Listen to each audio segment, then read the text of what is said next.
नमस्कार। आज मैं सुना रही हूँ भरत चंद्र शर्मा जी की कहानी चीर हरण। मैं जिस गांव की कथा लिख रहा हूँ वैसा गांव कहीं भी हो सकता है। कथा लिखते वक्त हमारे गौरव का आत्मबोध कराने वाला प्रचलित वाक्य मेरा भारत महान बार बार मेरे जीवन में उभरता है। महानता की फेहरिस्त लंबी होती चली जाती है। भारत गांवों का देश, कृषि प्रधान देश, जाति प्रधान देश, टोने टोटके, जंतर मंतर, ओझा पीर फकीर आदि आदि। सो मैं आपको जिस गांव ले जा रहा हूँ वह आपके आसपास कहीं भी हो सकता है, नाम बदलकर। वैसे मेरे आसपास भी है, नाम बदलकर।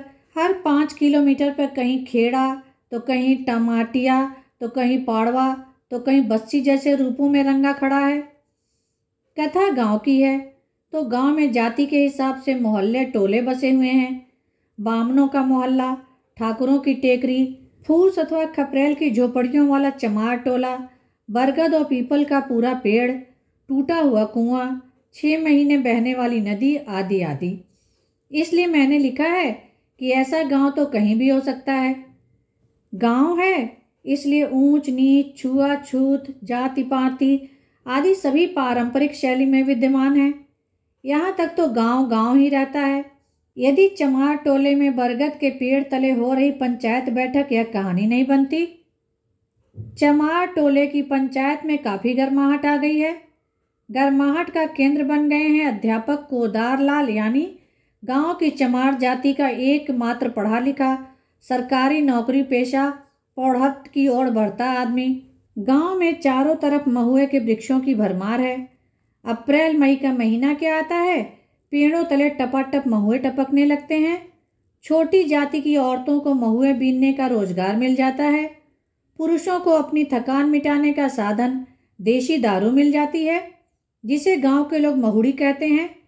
जब शाम ओझल होने लगती है, निशा के स्वागत में अभ्यस्त निशाचरों की तरह यत्र तत्र झूमते शराबी महुड़ी पीकर अलमस्त हो जाते हैं। महुड़ी पीकर घूमने वाले शराबी शालीनता को ताक पर रखकर माँ बहनों की गाली से लेकर गांव के रिश्तों की पड़ताल करते हुए जासूसी कुत्तों की तरह सूंघते खोजते जाने क्या क्या बकते रहते हैं। अक्सर लोगों में जिज्ञासा होती है कि क्या वाकई महुड़ी का नशा इतना तेज होता है, या ये महुड़ी की आड़ में अनकही कहानियां गढ़ते हैं। एक बार महुड़ी के आगे विलायती शराब कहीं नहीं लगती है। अंग्रेजों के ज़माने में कोई विलायती साहब गांव में आए, अंग्रेजी शैंपेन तो मिली नहीं, मन मारकर महुड़ी पी। फिर तो क्या नशा चढ़ा है, उम्र भर महुड़ी के दीवाने रहे। मेरी कहानी में महुड़ी इसलिए महत्वपूर्ण है कि कहानी गांव के चमार टोले में घटित हो रही है। चमार टोले का कोई भी उत्तर समारोह महुड़ी के बगैर संपन्न नहीं होता है। वैसे तो गांव के चमार परंपरागत धंधों में व्यस्त रहते हैं। मृत पशुओं की खाल उतारने से लेकर अन्य कार्यों तक इनके क्रियाकलापों में कहीं गत्यवरोध दिखाई नहीं देता। इसी तरह शाम को महुड़ी पीकर लौटना भी इनकी दिनचर्या का अभिन्न अंग है। इसी चमार टोले के 2 ध्रुव हैं। मास्टर कोदार लाल पढ़ लिख कर अध्यापक बने, साइकिल लेकर पास के गांव के स्कूल में पढ़ाने जाते हैं। अपनी चमार जाति को ऊंचा उठाने के लिए अनेक स्वप्न संजोए जाति में व्याप्त बुराइयों को दूर करना चाहते हैं। सुधार स्वयं से प्रारंभ करते हुए बरसों से महुड़ी पीना छोड़ दिया है। अपने परिवार में महुड़ी छुड़वाने में सफल रहे हैं। जाति के लोगों को एक तरफ उन पर गर्व है कि हमारी जाति का कोई आदमी इतना पढ़ा लिखा है, वहीं दूसरी तरफ उनकी शालीनता लोगों को अहंकार के रूप में दिखाई देती है। ठावरलाल, जो किसी चमार टोले का दक्षिणी ध्रुव है, मास्टर कोदार लाल की अध्यापिकी उसे कभी रास नहीं आई। थावरलाल कोदार लाल दोनों समवयस्क साथ साथ घूमे फिरे बड़े हुए। बचपन में आम के पेड़ों पर पत्थर मारकर कच्चे आम साथ साथ चुराने से लेकर तैरकर नदी पार करने की लड़कपन की छोटी छोटी नादानियां दोनों की सहभागिता में हुई थी। थावरलाल पढ़ाई के मोर्चे पर विफल रहे। कोदार लाल जुगाड़ भिड़ाकर सफलता के सोपान चढ़ते चले गए। मास्टर की ट्रेनिंग बीएड कर मास्टर हो गए। चमार टोले का पलड़ा मार्ट साहब की ओर झुकने लगा।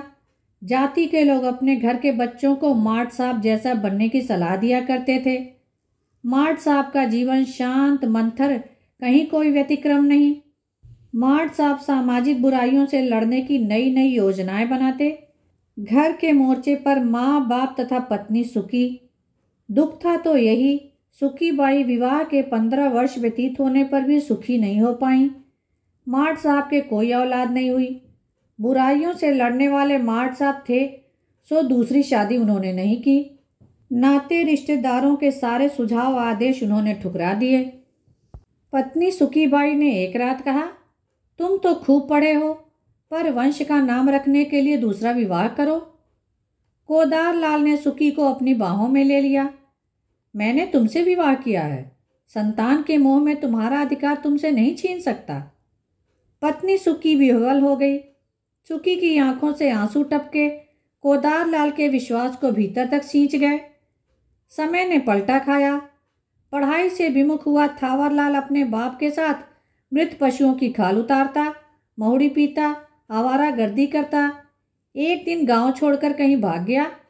गांव का चमार टोला उसे भूल जाता, पर बरसों बाद लौटा तो कुवैत से बहुत सारा रुपया कमा कर आया। साल भर में 2 बार कुवैत जाता था।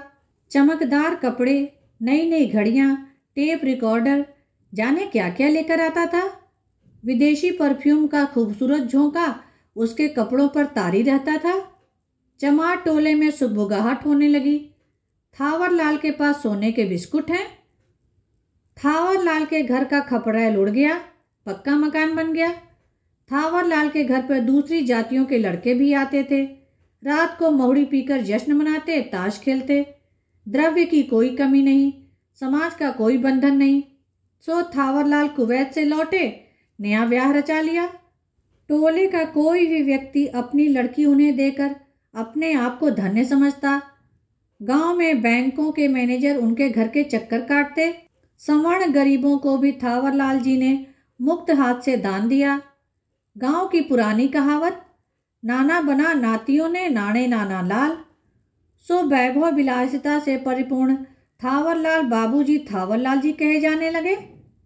चमार टोले ने मार्ट साहब कोदार लाल की जगह थावर लाल जी को जाति का प्रमुख पंच बना दिया। थावर लाल जी ने चमारों को पक्का नोहरा बनाकर शानदार जीवन दिया। छक्कर महुड़ी पिलाई। चमार टोले के अधपके नौजवान कुवैत जाने की गरज और लालच में थावर लाल जी की जय जयकार करने लगे। थावर लाल विजयी भाव से मदोन्मत्त होकर अतीत के एक एक दंश को निर्दयतापूर्वक निकालने लगे। चंग पर थाप देती होली आ गई। कई चेहरों पर रंग मल गई, अनेक चेहरों को बदरंग कर गई। चमार टोले में महुड़ी पीकर झूमने वालों की संख्या बढ़ गई। गलियों का शास्त्र भद्दी गालियों तक आ पहुंचा। चमार टोले का बरगद इस ऐतिहासिक बैठक का साक्षी हो गया। समाज के नए सरपंच थावर लाल जी पान की गिलौरी मुंह में दबाए कुटिल मुस्कान के साथ पंचायती ओटेले पर आसीन हो गए। होली ढूंढ पर नवजात बच्चों के जन्म पर दिया जाने वाला भोज जीवन की फेहरिस्त बनने लगी। एकाएक गोला बारूद बरसाते अस्त्र शस्त्रों का मुंह मार्ट साहब की ओर घूम गया।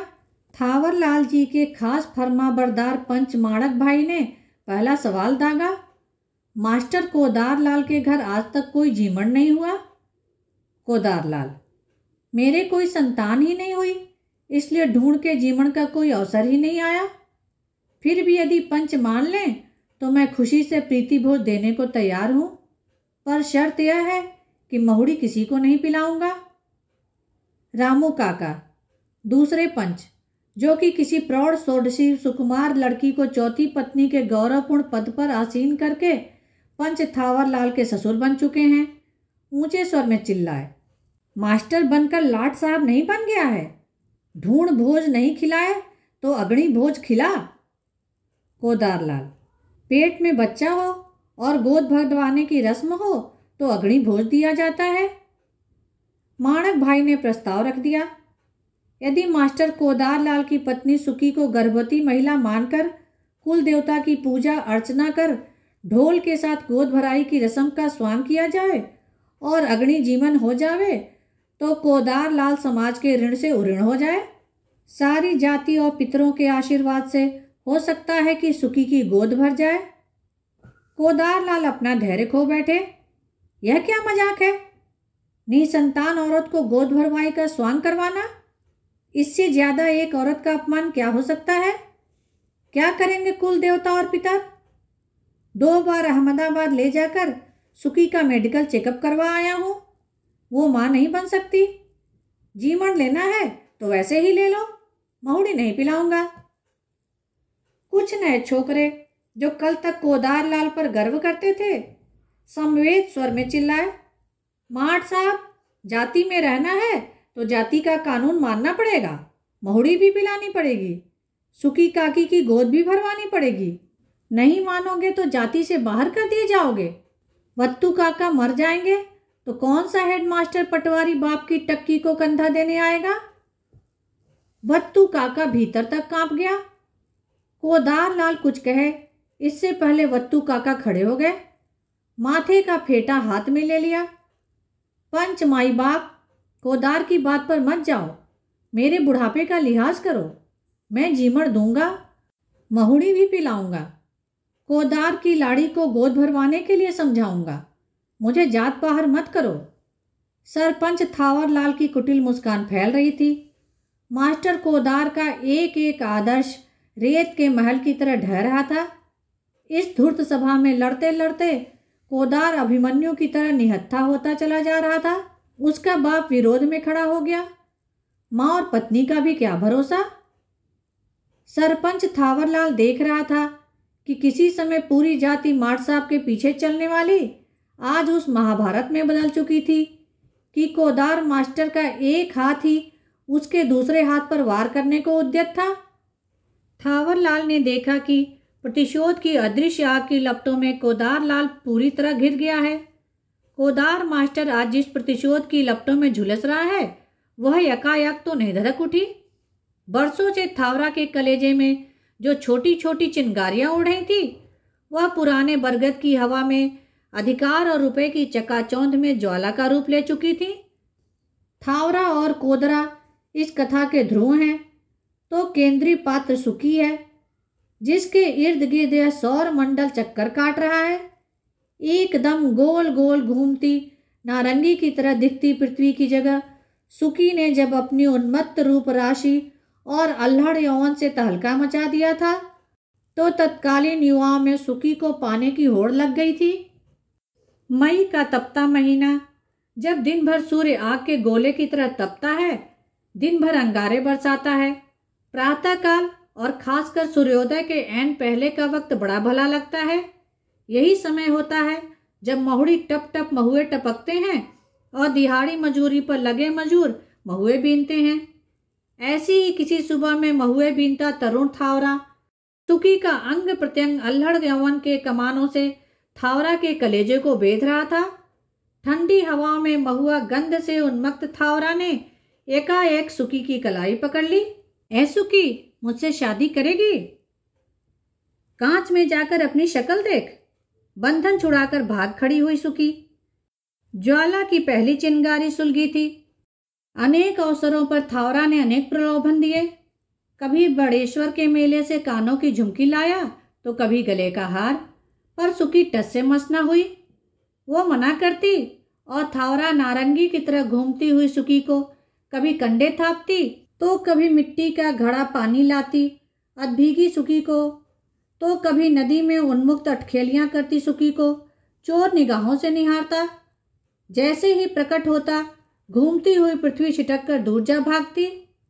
मृत पशुओं की निर्ममता पूर्वक खाल उतारने वाला थावरा प्रकृति के इस जादू को समझ नहीं पाता और जब भी सुखी को देखता उसका मांसल सौंदर्य और छरहरी देह दृष्टि देखकर उन्मत्त हो जाता। उसे लगता सुखी महुआ का वृक्ष हो गई है और उस पर से अनवरत टप टप करते महुए गिर रहे हैं। थावरा का स्वप्न तो टूटना ही था। समवयस्कों में अकेला कोदार पढ़ लिख कर सरकारी मास्टर हो गया, सो नारंगी घूमती हुई उत्तरी ध्रुव की बाहों में आ गई। लेकिन आज पंचायत का पलड़ा दक्षिणी ध्रुव की तरफ झुक रहा है तो अतीत का एक एक शूल स्मृति पर दस्तकें देने लगा। धूर्त सभा जुड़ी है तो द्रौपदी का चीर हरण होना ही है, चाहे द्रौपदी सभा में न हो और अर्जुन को कापुरुष सिद्ध किए बगैर द्रौपदी को अनावृत होना कैसे संभव है? द्रौपदी का चीरहरण और अर्जुन को कापुरुष सिद्ध करके ही तो आहत अभिमान का दर्प संतृप्त होता है। जो कुछ कर लिया है उसका तृप्ति भाव तो नगण्य है, किंतु जो कुछ न कर पाए उसका अतृप्ति भाव 1000 गुना बढ़कर मनुष्य को बौना सिद्ध करता रहता है। कोदार लाल ने प्रतिरक्षा में अंतिम अस्त्र उठाया। सुखी मेरी पत्नी है, मैं उसे गोद भरवाने का स्वांग करवाकर अपमानित नहीं होने दूंगा। माणक पंच चिल्लाया, लुगाई लुगाई लुगाई क्या है? लुगाई का मान अपमान? लुगाई तो पैर की जूती है, एक फट गई दूसरी ले आओ। धनी ही सब कुछ है। धनी मर जाए तो राण हो जाती है, बच्चा पैदा नहीं हो तो बांझ कहलाती है। मृत पशुओं का खाल उतारने में पारंगत रहे सरपंच थावरलाल ने भरी सभा में मास्टर कोदारलाल को निर्वस्त्र करते हुए फैसला सुनाया। माठ साहब, गलत स्वांग नहीं रचाना चाहते तो दूसरी शादी कर लो। खोट तो भाभी में है, दूसरी शादी करेंगे, संतान होगी, समाज का भी ऋण चुका देंगे। पोता होगा तो वक्कू काका भी चांदी की नेसनी चढ़ जाएगा। सरपंच थावरा ने पान की पीक थूकी। मास्टर कोदारलाल आग बबूला हो उठे। दूसरा विवाह करना न करना मेरा निजी मामला है। सुखी के होते हुए मैं दूसरा ब्याह नहीं करूंगा। मैं इस समाज और जाति की परवाह नहीं करता। माठ साहब सभा से उठकर जाने लगे। पंच माणक भाई चिल्लाया, औरत मां बनने में असमर्थ या फिर भी दूसरी शादी से मना कर रहा है? वक्कू भाई, तेरा लड़का मास्टर कोदारलाल कापुरुष तो नहीं है? माठ साहब सभा से जा चुके थे। माठ साहब का बाप वत्तू काका हाथ में फेंटा लेकर खड़ा था। हवा तेज थी, बरगद के पत्ते कांप रहे थे।